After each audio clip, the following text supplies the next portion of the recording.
é, sequenciar rapidamente. Demorou mais de 20 anos para terminar o genoma humano, o projeto, né?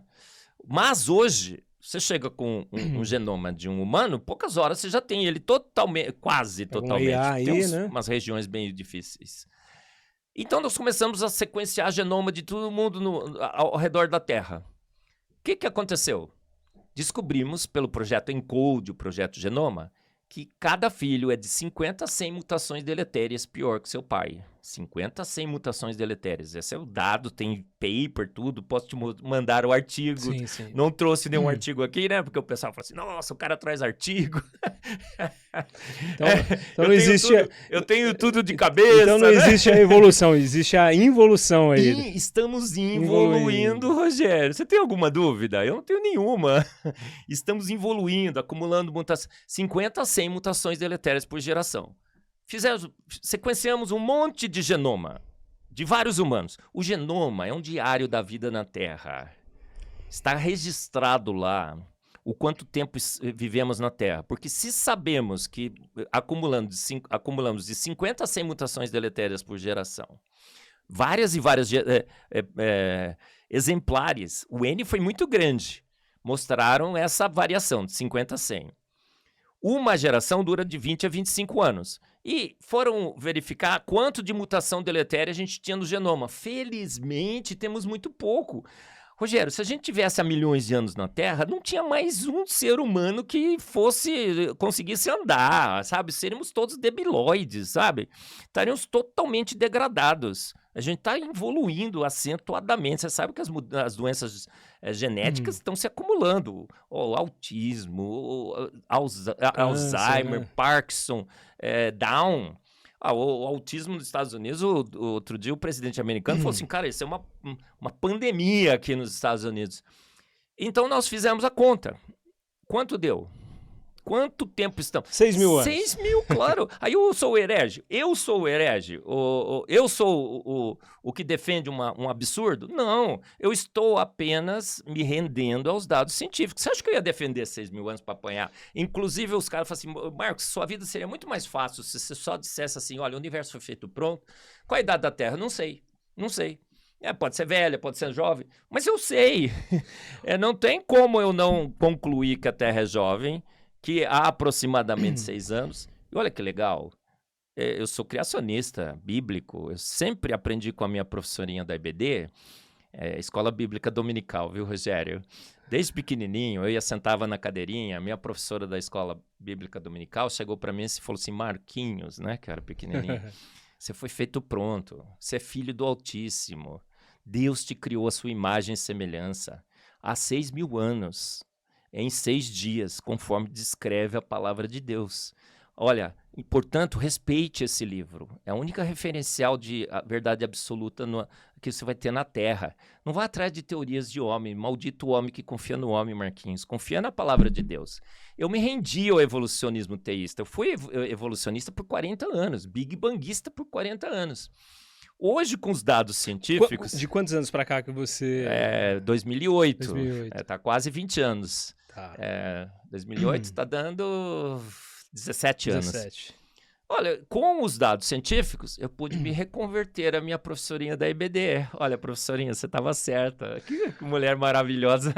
E os eruditos desse mundo estão errados. Olha, que bacana, não é? Você não acha muito legal isso? Eu me emociono toda vez que eu lembro que a minha professora da IBD, Escola Bíblica Dominical, estava certa, porque ela bebeu da palavra de Deus. Um relato que a própria Bíblia diz, viu, Rogério?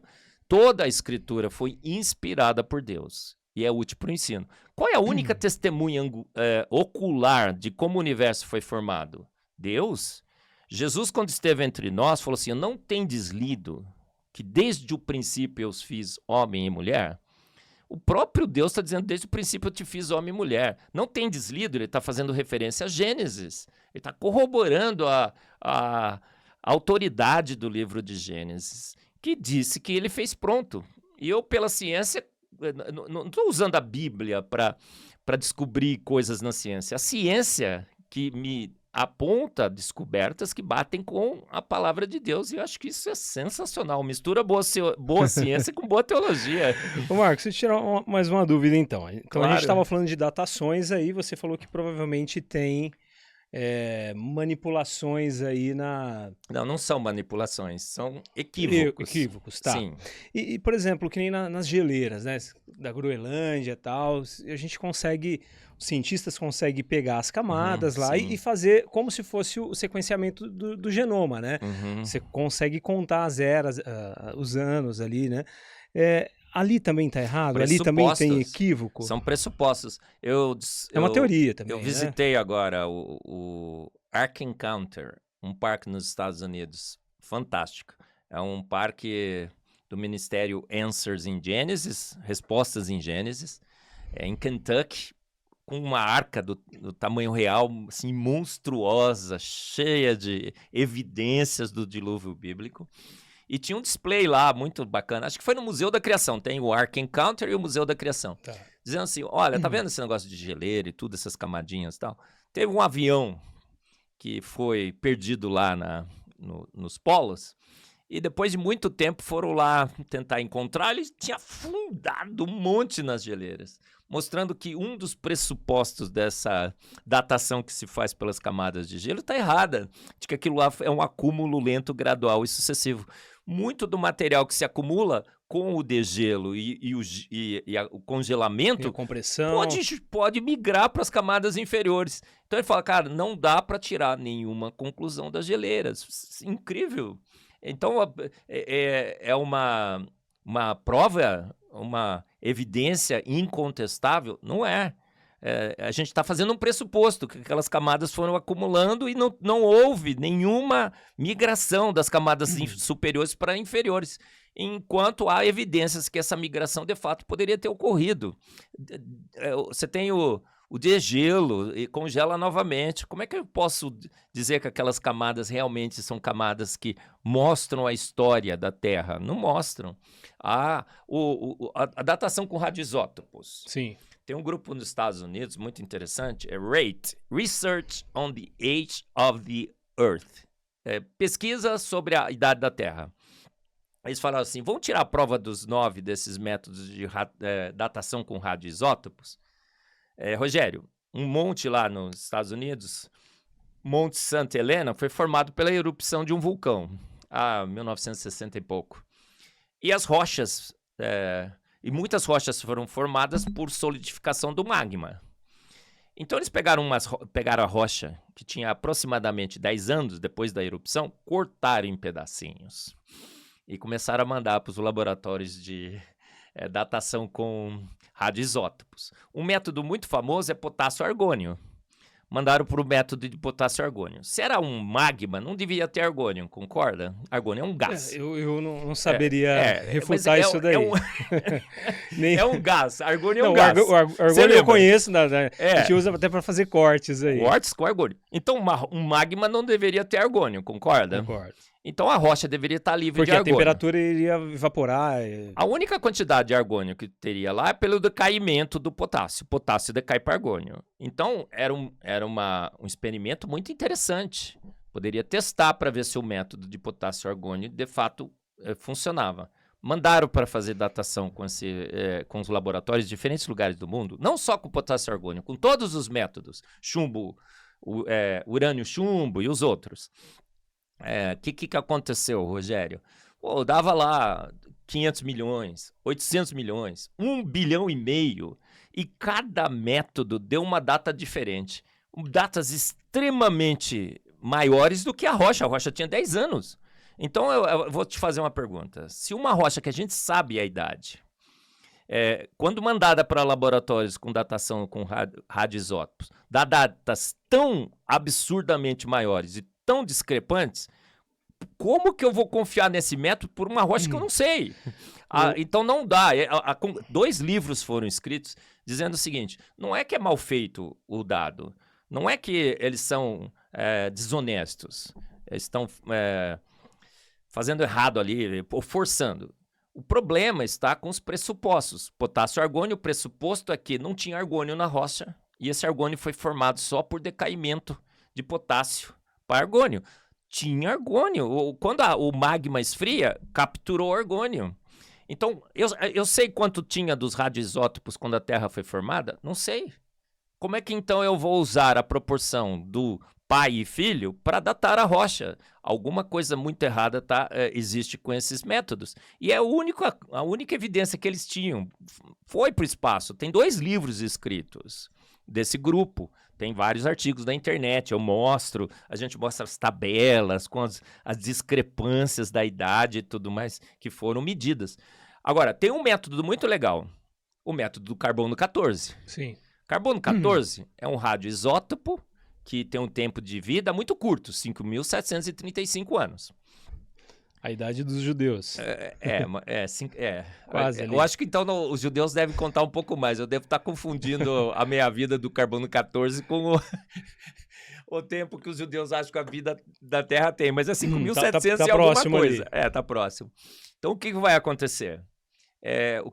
Como o carbono 14 tem um tempo de meia-vida muito curto, não dá muito para a gente se enganar. Porque, por exemplo, os outros radioisótopos têm tempo de meia-vida, assim, de milhões, bilhões de anos. Agora, 5.735 é um tempo de meia-vida curto. O método para detectar carbono 14 é muito robusto, é espectrometria de massas, a área que eu trabalho, eu conheço, é muito bem feita a medida. A quantidade de carbono 14 é muito pequena, mas dá para a gente medir. Então é uma datação segura, não para mostrar que as coisas são velhas, porque o tempo de meia-vida é muito curto, mas para mostrar se elas são jovens ou não. Até essa data de 5.700 ele é preciso? Sim, olha, até 15, assim, É que a precisão também varia, né, da coleta, da análise, né, do armazenamento, tudo isso pode interferir também, né? A quantidade é muito pequena, tem um certo erro. Mas o pessoal que trabalha com datação com carbono 14 diz assim, olha, até 20 mil anos a gente vai razoavelmente bem. Alguns extrapolam até 50 mil. Até 50 mil eu consigo determinar. Eu acho que 10 mil anos está razoável. Até 10 mil eu confio. A partir de 10 mil eu já fico meio desconfiado. Mas por que é muito bom o carbono 14? E a gente sempre cita o carbono 14. O pessoal fala assim, nossa, é o mais conhecido, né? Você só cita os mesmos argumentos e tal. Eu só defendo uma tese, tá? Eu não fico defendendo um monte de teses diferentes por aí, tá? A minha tese é que a vida é jovem, que a vida foi feita pronta. E o carbono 14 é um argumento extremamente poderoso. Por quê? Tudo que tem carbono, que é muito antigo, por exemplo, carvão, milhões de anos atrás, não deveria ter mais carbono 14.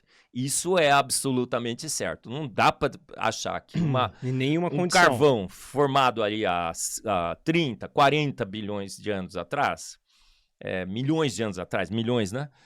30, 40 milhões de anos atrás. O diamante foi formado, segundo o modelo naturalista, quando a Terra esfriou, 4,5 bilhões de anos atrás. E sobre alta pressão e temperatura, o carbono formou o alótropo de carbono do diamante. Ele decai para grafite, tá? O diamante não é eterno. Sim. Mas sobre alta pressão e temperatura, formou-se diamante. Aí você pega o diamante, 4,5 bilhões de anos. Isso não deve ter carbono 14. 4,5 bilhões de anos. O que nós fizemos daquele grupo, o RATE? Eles pegaram um diamante. Olha, uma pesquisa cara, hein? Cortaram o diamante, porque falaram assim, não, pode ser que a radiação tá entrando no diamante, transformando o nitrogênio do diamante em carbono 14. Pode ser uma contaminação por radiação. Então a gente pegou o diamante, teve o cuidado de cortar tudo em pedacinho, a gente fala nos nossos podcasts. Mas se ele foi acometido pela essa radiação, mesmo cortando, você não vai pegar fatias lá dentro que também tem esse? Sim, se a radiação veio de fora para dentro, deveria ter mais carbono 14 nas periferias. Nas periferias do que no interior. A gente cortou tudo em pedacinho. Mandamos para datação por carbono 14. Deu igual. Todos os pedaços tinham carbono 14, quantidades mensuráveis, igual. E uma quantidade muito alta, muito alta. Em vários institutos diferentes.